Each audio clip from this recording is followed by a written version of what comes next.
There have been a lot of Android phones made by a lot of manufacturers, but never one made by Google. Until now, this is the Pixel. And I'm just gonna say it right at the top, it is the best Android phone that has ever been made. Okay, but what does it mean that Google is making a phone now? Well, it means that we finally get to see what Google wants when it makes some hardware. And what does Google want? It wants to make a phone that's really simple and approachable. Every phone these days is made out of just metal and glass, but Google's take is really simple and utilitarian. It comes in two sizes, 5 inches and 5.5 inches, and they feel pretty good to use even though they're a little bit thicker than you might expect. There's also this glass shade on the back, which, I don't know, it's there for maybe antenna reception and to help you know which way is up. It's fine. There's also a fingerprint sensor on the back, which is where I prefer a fingerprint sensor to be. It's way more comfortable to use, except when it's sitting on a table. Now, there's only one speaker, but it's really loud. It's here on the bottom. And also on the bottom, of course, you'll find a USB-C jack, and of course, there's a headphone jack on the top. Overall, the Pixel just doesn't feel techy like a Samsung phone. It just feels like a smartphone. And it feels a lot like that smartphone, the iPhone. Like I said, Google wants the Pixel to feel familiar. Inside, it's powerful. Google really wanted this thing to be a top-tier phone. So there's a fast Snapdragon 821 processor, 4 gigs of RAM, and 2 storage options, 32 or 128 gigs. And I love the screens. They're OLED, which means they have really good color and super deep blacks. They look stupendous.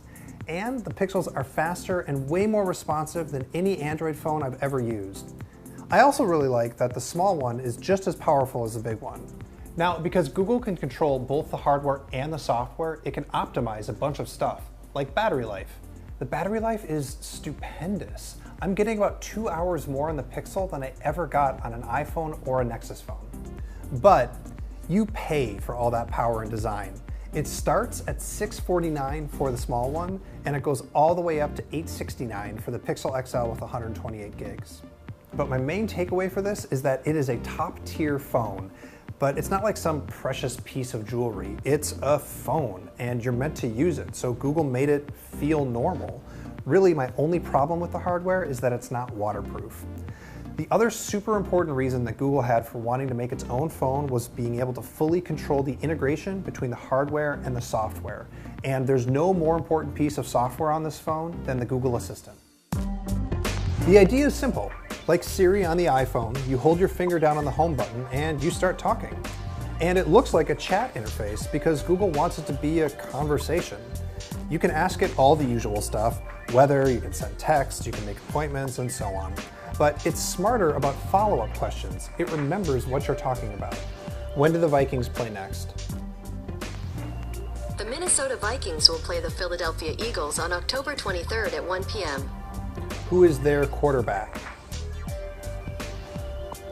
Teddy Bridgewater, Sam Bradford, and others are quarterbacks for the Minnesota Vikings. It even knows what you have on the screen. Who's the cast for this TV show? The cast of *Halt and Catch Fire* includes Lee Pace, Mackenzie. Show me pictures of him. Check out these pictures of Lee Pace. It can open some apps like Spotify and OpenTable, but it doesn't work with a lot yet. That's not coming until later this year. And like all assistants, this assistant sometimes is kind of dumb. When is the next presidential debate? The third presidential debate is on Wednesday, October 9th. Put that on my calendar. When is the event? When you just told me. Sorry, what's the day and time? You're not very smart, are you? The assistant still has a ways to go, but it's probably the best that's out there right now. That just doesn't mean that it's amazing. There are some other custom software bits to talk about. The launcher is new, it's got round icons, and you swipe up to see your apps, like this. You can also long press on icons for shortcuts, like this. And it comes with 24/7 phone or chat support, including screen sharing if you need extra help. But the clearest example of software integration is actually in the camera. Google says that this is the best camera ever put in a smartphone. And it's really good, but I don't know about the best. There is a lot of technology in here though. It's a 12 megapixel shooter on the back, and the pixels are really big for good low light images. And there's also phase detect autofocus and lasers for autofocus.